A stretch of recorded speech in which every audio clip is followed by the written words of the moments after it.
સુરત શહેરના પાંડેસરા વિસ્તારમાં ગત 4 સપ્ટેમ્બર 2025ના રોજ બપોરના સમયે એક હત્યાકાંડે ચકચાર મચાવી દીધી હતી। પાંડેસરા બડોદ બાપુનગર સોસાયટી પાસે રોડ પર જાહેરમાં જ હુમલો કરી 34 વર્ષીય સંદીપસિંહ રાજપૂતની હત્યા કરવામાં આવી। આરોપી અભિષેક ઉર્ફે બાદલ સુરેશભાઈ રામનાથ વિશ્વકર્મા અને તેના સાથીઓએ પીડિતના પેટ, છાતી, બંને પડખા, માથું, જમણો પગ અને હાથ પર તીક્ષ્ણ હથિયાર વડે હુમલો કરી તેનું મોત નિપજાવ્યું હતું। હત્યા બાદ આરોપી સ્થાનિક પોલીસ નજર ચૂકવીને ફરાર થઈ ગયો હતો। સુરત પોલીસ કમિશનરની ચુસ્ત માર્ગદર્શન હેઠળ પાંડેસરા પોલીસે હત્યારાની શોધખોળ તેજ કરી। હ્યુમન સોર્સ દ્વારા મળેલી ચોક્કસ માહિતીના આધારે પોલીસને ખબર પડી કે આરોપી ઉત્તર પ્રદેશના પ્રયાગરાજ જિલ્લાના હળિયા વિસ્તારના ધનુપુર બજાર ખાતે છુપાયેલો છે।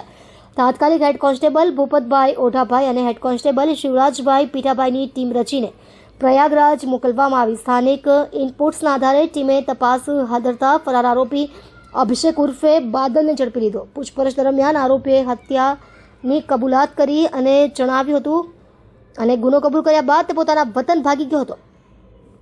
પાંડેસરા પોલીસની આ ઝડપી અને અસરકારક કાર્યવાહીને સુરત પોલીસ વિભાગ દ્વારા પ્રશંસનીય ગણાવવામાં આવી છે। આરોપીને કોર્ટમાં રજૂ કરી આગળની કાયદેસરની કાર્યવાહી હાથ ધરવામાં આવી છે। જી સાહેબ કંઈક પાંડેસરામાં ઘટના બની છે, જમાઈએ સાસુને હત્યા કરી છે।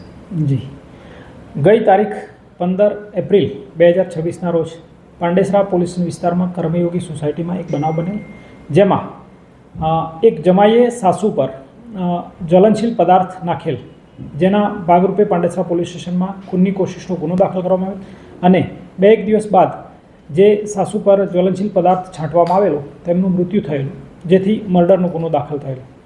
આરોપી મનોહર નાઓ હતા, જે બનાવ બાદ ભાગી ગયેલા હતા અને પાંડેસરા પોલીસે તેમનો સર્વેલન્સ કરીને ટ્રેક કરીને તેઓને ગઈકાલે એરેસ્ટ કરેલા છે। અને બનાવની મૂળ હકીકત એવી છે કે જે આરોપી છે તેમના સાળીની દીકરીની સગાઈ, જે ફરિયાદી છે આશાબેન, એમની દીકરીની સગાઈ આરોપી બીજી જગ્યાએ કરવા માગતા હતા અને સાળી તથા એમના સાસુએ બીજી જગ્યાએ સગાઈ કરી દીધેલી હતી અને ટૂંક સમયમાં લગ્ન પણ લેવાના હતા, જેનાથી હતપ્રભ થઈ આરોપીએ પોતાના અસ્તિત્વનો પ્રોબ્લેમ છે એવું માની અને આ સગાઈના મુદ્દાને ધ્યાને રાખી તેની સાસુ પર જ્વલનશીલ પદાર્થ નાખેલ અને જેના કારણે તેમને હોસ્પિટલાઇઝ કરવા પડેલા અને બાદમાં તેમનું મૃત્યુ થયેલ, જેથી મર્ડરનો ગુનો દાખલ કરી આગળની તપાસ પોલીસ ઇન્સ્પેક્ટર શ્રી કે ડી જાડેજા સાહેબ નાઓ ચલાવી રહેલ છે અને તેમના વિરુદ્ધ પુરાવા એકત્રિત કરવાની કાર્યવાહી ચાલુ છે।